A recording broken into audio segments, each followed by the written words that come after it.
Hey, all my Crimsonites, and welcome to the Crimson Cure channel, where we embrace our femininity, increase our womanly value, and celebrate our brothers. So join me on our feminine journey to learn, heal, and grow.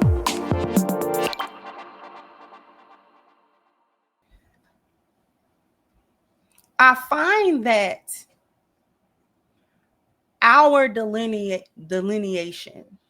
in this time, and for the reasons, because I think most people would agree with you for the reasoning, and because I've heard that be said over these internet streets for a while about the resources that our ancestors fought for, laws, certain benefits that have been fought for.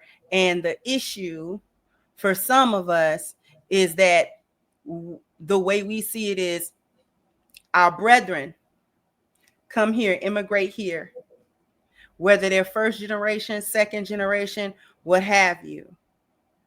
And the word that's usually used for this is cosplay, to adapt our talking, some aspects of our culture, the way that we move as much as possible.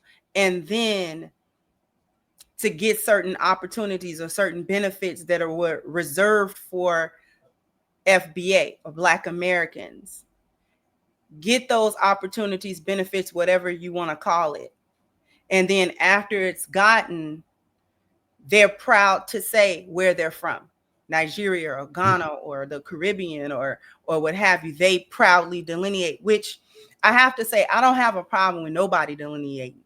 I don't have an issue with anyone saying, this is where I come from, this is our culture, and be proud of that. However, I'm also seeing that it's problematic to everybody else. Now that we're doing the same thing. There's a lot of pushback, and I'm not going to say everybody. I wouldn't even know whether or not I could say majority or minority, but there is pushback to us in saying you don't need to delineate because you don't really have a real culture anyways. Nobody wants to be Black. Nobody's trying to be Black with y'all because y'all are basically the bottom of the barrel. Right. And whenever I hear that speech, I hear, I just got to be real honest, I hear white survivalist talking points. Black people are lazy. They've been calling us lazy since they had to let us off them plantations. Yeah. Okay. Since our ancestors, since they had to let our ancestors off that plantation and they could no longer receive slave labor from us, we was lazy Negroes from that point, from that day to this one. We've been late. That's been the talking point. We've been lazy. We don't want to work. We just want a handout. Even when we start talking about reparations, that is even characterized as wanting a handout. Now, I've actually made some of my subscribers a little mad about my stance on reparations. I think some of them don't really get where I'm coming from. I understand that it is a debt that needs to be paid. Reparations is not something that I feel like, slavery is over. I'm not going to say that because my father was picking cotton. My dad. My mother. Not my great, my dad. Yeah, my mother too. My mother picked cotton. Right. Yeah. So so we're not even going to play with that. Right. So it's not that far away. What, a generation or two at best, 3 maybe. But aside from that, let me try to get around to a point, because I'm trying to figure out, why is it viewed as vitriol and hatred coming from us now that we're doing a little bit of line drawing in the sand and saying, no, this is who we are.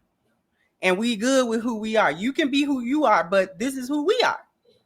And we're good with that. We, whatever our shortcomings are as a group of people, it is what it is. But we're not going to shy away from being FBA. We're not going to shy away from being Black American. Why do you think that our brethren across the diaspora have an issue with it? Well, let's first establish that they've already delineated from us. If you go to Jamaica and say, I'm a Jamaican, they say, no, yeah, Yankee man come down from Babylon. That's what they're gonna say. And if you go to Nigeria and say, hey, my DNA test says I'm Nigerian, say, no, my brother, you are not, you are a white man come from America. They're gonna say they've already delineated. So the problem is when we delineate, they lose resources. So when people become, and this is just general human behavior, and when people become accustomed to something that they're not entitled to, and you take it away from them, they call it hate. You see, and that's what they have been so used to coming and living under the umbrella of what we call Black America and reaping all the benefits that we have now, that we're saying, no, we're going to close up our umbrella and we're going to move somewhere else. And we're only going to allow people who actually fall within the category of foundational Black Americans to reap the benefit of it. Then now they're angry because now they're going to have to deal with the system of white survivalism all themselves. They're no longer going to be able to say, oh, I'm Black American. No, you're going to have to say, I'm an immigrant and I'm Black. Can you imagine what they're going to have to deal with? Not only are you Black, but now you're an immigrant. So you're going to get the immigrant treatment and you're going to get the Black treatment all at once. But the problem is they don't necessarily have any standing to say anything about it. So, and I've gone through this over and over again.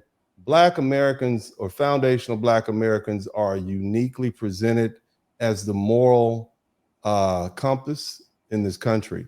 We are the only group of people who came to this country not as immigrants, but as imports against our will. So because of that, there's nobody that can tell us rightfully, oh, you got to go back. You have an option to go back home. No, because we didn't have an option to come here. And I'm going to say something that also ticked off many of my subscribers. We were sold by our so-called African brothers and sisters for profit. In fact, that business of slave trade had been going on for 1,600 years before the first European got involved. And when they start saying things like, oh, well, they didn't know what type of slavery it was going to be as bad as it was. Slave trade to the East was so bad that they don't even exist anymore. And the reason being is because, they demasculated the men. And when children were conceived by the Arab, or children were sired by the Arab enslavers, they would oftentimes physically remove those children from those African mothers, literally while she was pregnant. This is how cruel it was. So when you say that Africans didn't know how it was, that's just the empirical evidence and the historical accounts say otherwise. In fact, even when we begin to talk about the transatlantic slave trade, there were people who participated in the transatlantic slave trade who were then made slaves, were enslaved, got their freedom, and went right back to being slave, participating in this horrible event. Now, I'm not saying that, most people, most cultures on this planet had slaves. When we look at Genghis Khan, he was a horrible man. Horrible. I mean, he's fathered millions of children. There are millions of people who've been fathered by this little small Asian man. And there's been, even on the continent, Shaka Zulu himself, he was pretty rough on people, in his consolidation of what we call South Africa. The Europeans, the French fought the Vikings fought the British, what we call the English fought the Vikings, and all four of the main kingdoms in what we call England fought each other. So it's been a lot of unalivement throughout history. But when we talk about what Africans did, and when we talk about hate, when we talk about who's delineated, they've already delineated from us. And so why is it now that you have an issue with us delineating? We accept you at your offer, and we will now delineate from you. But again, the whole point and reason why is because they are no longer able to reap the benefit of what was something unearned gains that they had, and that hiding under the umbrella of foundational Black Americans, who, because of our historical tragedies, we're the only ones in this country who have standing to correct this country when it's off its moral compass. And now that we've decided to have a seat, and in fact, I would argue that foundational Black Americans have decided to take a whole stadium full of seats, and we're allowing ICE and Donald Trump and whoever else wants to participate in the rounding up of these people, and you don't hear a peep out of